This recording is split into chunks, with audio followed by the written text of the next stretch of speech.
Hello à tous, je vous retrouve aujourd'hui dans une toute nouvelle vidéo DIY et ce sera une vidéo 5 DIY astuces pour ranger et organiser son coin bureau. Vous savez que j'adore ces vidéos là.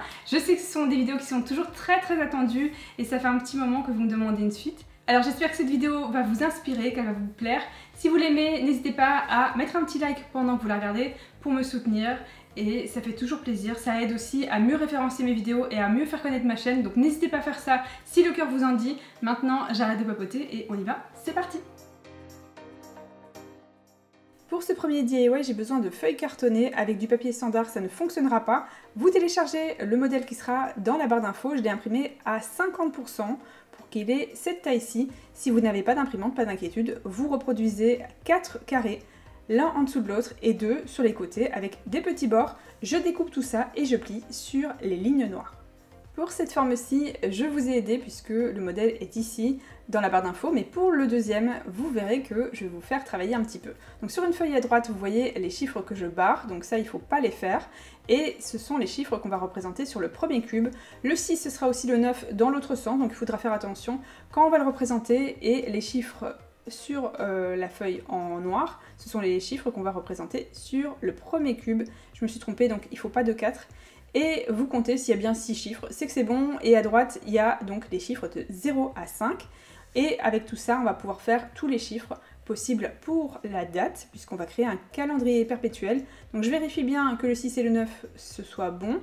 Ensuite, je fais le deuxième. Donc j'ai commencé, comme vous avez vu, au crayon. Et une fois que ça me plaît, je repasse au feutre. Quand mon feutre est bien sec, je gomme le crayon et je prends ma colle avec un pinceau, ça me permettra d'être plus précise. Et je préfère en mettre moins que trop parce que sinon ça va dégouliner sur les bords. Étant donné que j'ai un papier blanc, eh bien ça va se voir, ça va faire des taches, ça va pas faire joli. Et d'ailleurs, c'est un petit peu hors champ, mais j'ai un petit mouchoir pour m'essuyer les mains quand j'ai un tout petit peu de colle pour éviter de faire des taches, surtout sur du papier blanc comme celui-ci, ce serait dommage. Donc là, j'ai mes deux cubes qui sont terminés, les voici. Je vais les placer l'un côté de l'autre. Et là, en fait, ça va être la taille de mon parallélépipède rectangle. On se moque pas, c'est pas facile à dire. On va donc faire comme des cubes, mais en forme de rectangle. Donc c'est le nom. Et on va donc faire des formes qui ont 1 cm de hauteur et 5,6 de longueur. Je fais exactement comme pour le cube, 4 rectangles l'un au-dessus de l'autre, un petit carré sur le côté d'1 cm de côté. Et ensuite, je rajoute les bords. J'ai pas forcément besoin d'une règle pour ça, et je vais représenter 3 fois cette forme.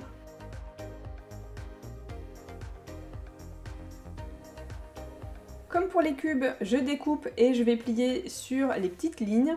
C'est juste un chouïa plus compliqué que les cubes puisque la forme est plus délicate, donc il faut être juste un petit peu plus minutieux. Une fois que c'est fait, je prends mon crayon et je vais écrire sur la partie blanche, comme tout à l'heure, les mois de l'année. J'hésite pas à le faire au crayon pour pouvoir gommer et m'y reprendre. Là, j'avais pas bien centré janvier. Et en fait, après, on prend la main, on voit la place des lettres et ça vient tout seul. Je fais donc les premiers mois de l'année, je les fais tous au fur et à mesure, d'abord au crayon et ensuite au feutre aussi.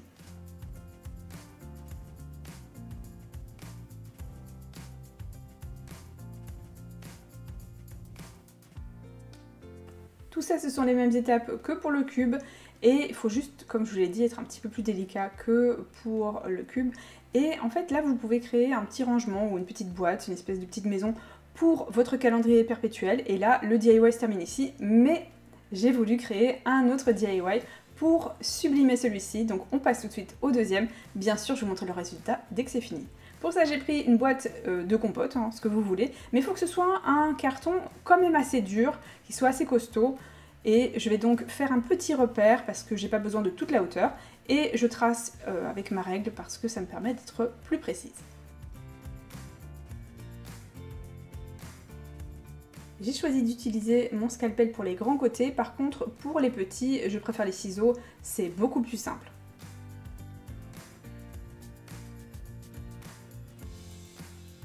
Je récupère 2 autres morceaux de carton pour créer des séparations. Et tant qu'à faire, je vais garder la partie craft ici qui est unie, donc vers le centre, vers le milieu, pour que ce soit plus facile après. Je prends donc mon calendrier que je place au milieu et je vais rajouter 2 cm pour avoir la taille minimum pour le centre. et pour savoir où placer les séparations, moi je fais ça avec de la colle chaude. J'en glisse un petit peu sur les côtés et ensuite si besoin j'en rajoute en passant mon pistolet à colle directement dans ma boîte. Cette fois-ci je vais créer une séparation pour la partie du centre. Pour ça je vais prendre donc mon calendrier et placer ma séparation juste derrière, comme ça évitera que mon calendrier glisse vers l'arrière et j'aurai une séparation de plus. Maintenant je vais créer une petite ouverture pour mon calendrier. Pour ça je prends un petit repère, je vérifie si il est facile de placer le calendrier en hauteur et en largeur. Ensuite je prends mon scalpel et je découpe cette petite porte. Voilà ce que ça donne. J'ai pris de la peinture blanche et j'ai légèrement peint l'intérieur, alors surtout la partie pour le calendrier et également très légèrement les côtés. Pour décorer le rangement, on peut utiliser du papier décoratif ou encore de l'adhésif. Moi, c'est la solution que j'ai choisie. C'est certes pas la plus facile, mais c'est le rendu que moi je voulais. Donc je vais prendre mon temps pour bien le recouvrir, me servir de l'accessoire pour retirer toutes les bulles d'air. Et à vrai dire, je suis pas une experte du tout de l'adhésif. Donc je prends mon temps pour être sûre que ça rentre bien au final. Et j'ai découpé une forme qui m'a l'air correcte pour ce que je dois en faire, pour ce que je dois recouvrir. Et je vais donc ensuite retirer les morceaux en trop, mais je ne vais pas les jeter. Je vais les replacer sur le papier d'origine pour pouvoir m'en servir plus tard.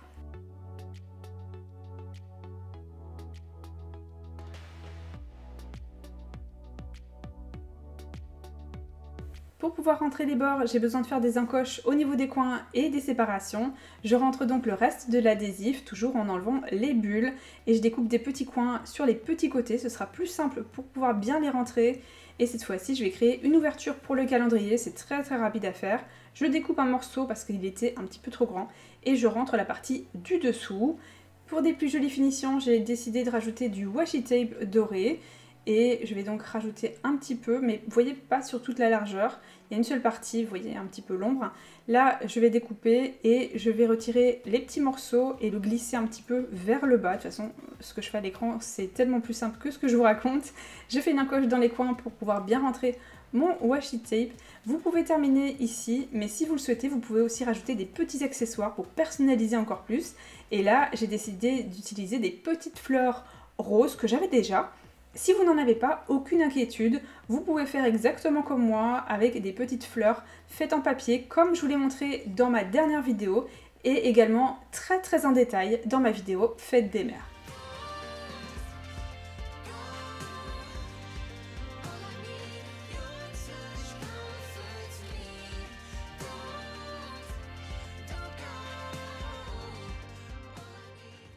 Pour ce DIY, j'ai besoin d'une toile rectangulaire, alors ça marchera très bien avec une carrée, si vous en avez une ce sera bien aussi.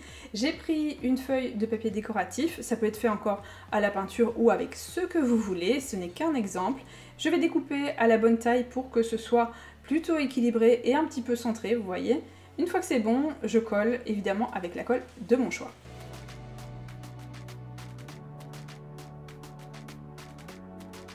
Pour cette partie, j'ai choisi d'utiliser des stickers alphabet, alors ils tenaient plus à leur support. Je pense que c'est les changements de température qui ont fait ça, mais c'est pas grave.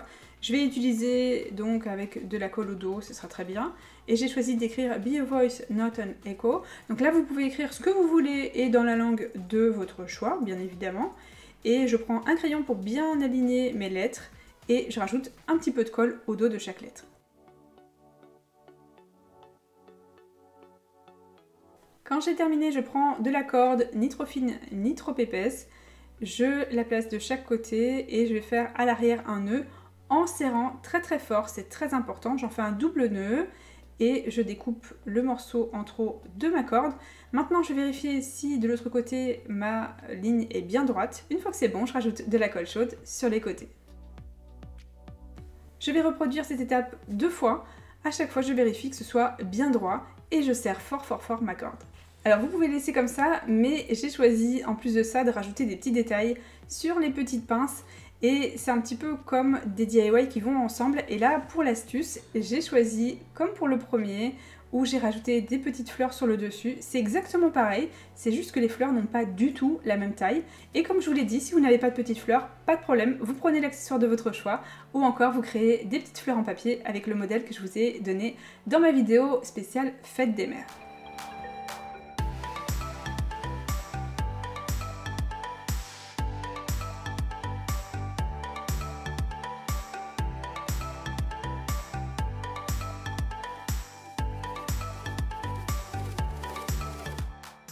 Je pense que depuis le temps, vous devez savoir que j'adore recycler des boîtes de conserve. Vous en prenez 3 de la taille de votre choix, ça peut même être 4 ou 5, hein, c'est à vous de voir. Je vais rentrer les bords pour éviter d'avoir la partie coupante. Ça peut être protégé aussi avec du washi tape si vous en avez, mais c'est un petit peu plus long. J'ai pris les couvercles ici qui allaient bien avec mes pots. Ça peut être des couvercles de bocaux ou encore de glace, et moi j'aime beaucoup ceux-ci parce qu'ils sont tout plats sur les côtés et ils recouvrent bien, ils sont très faciles en plus à enlever et à remettre. On prend la peinture de notre choix, alors en spray ou pas, et je vais les placer sur des petits bouchons de peinture en spray, ça me permet que ça baigne pas dans la peinture. Et là, le gros fail, j'étais dégoûtée. La peinture annoncée sur la bombe que j'ai achetée n'était pas du tout celle en réalité. Donc c'était pas du tout le rendu que je voulais. Je vais vous montrer ensuite à l'écran que la couleur du pot, c'était vraiment à ça que moi je pensais. Donc ça, c'était pas du tout dans mes goûts. Voilà, c'est un gros fail. J'y reviendrai après, mais on va d'abord s'occuper des couvercles. J'avais envie de rajouter un petit détail dans les couleurs que j'aime, donc j'ai pris des perles en bois. J'ai adapté la taille, vous voyez, ça c'est le pot en fait que je voulais assortir. Voilà, on n'est pas du tout sur la même couleur. Et pour un autre détail, j'ai pris des punaises. Donc vous voyez, j'ai pris ce que j'avais à la maison et je vais rajouter un petit peu de colle chaude. Et comme ça, je reste dans le doré. Alors logiquement dans le doré, hein, ça le sera dans quelques secondes. Alors la magie du montage, hein, mais voilà, j'ai dû le recommencer. Je vais donc coller ma punaise et ensuite coller ma perle bien au centre. Ça me permettra d'ouvrir les couvercles beaucoup plus facilement et surtout d'ajouter des petits détails adorables. Vous voyez, ça c'est la couleur que je voulais à la base, mais en spray, parce que c'est beaucoup plus rapide et surtout qu'on a un fini que moi j'adore. Donc là, je vais donc coller le troisième. Et cette partie-ci est totalement optionnelle. Vous savez que j'adore rajouter des petits détails à mes DIY. Et on va donc rajouter des petits morceaux de découpe en fait que j'avais de chez Action, qui sont très mignonnes. Donc dans les couleurs que moi j'aime et que je veux pour l'instant dans le studio. Et comme il y avait 3 cactus de 3 hauteurs différentes, et bien je me suis dit que c'était parfait. Le tout petit, j'ai dû le recouper pour qu'il soit à la bonne hauteur.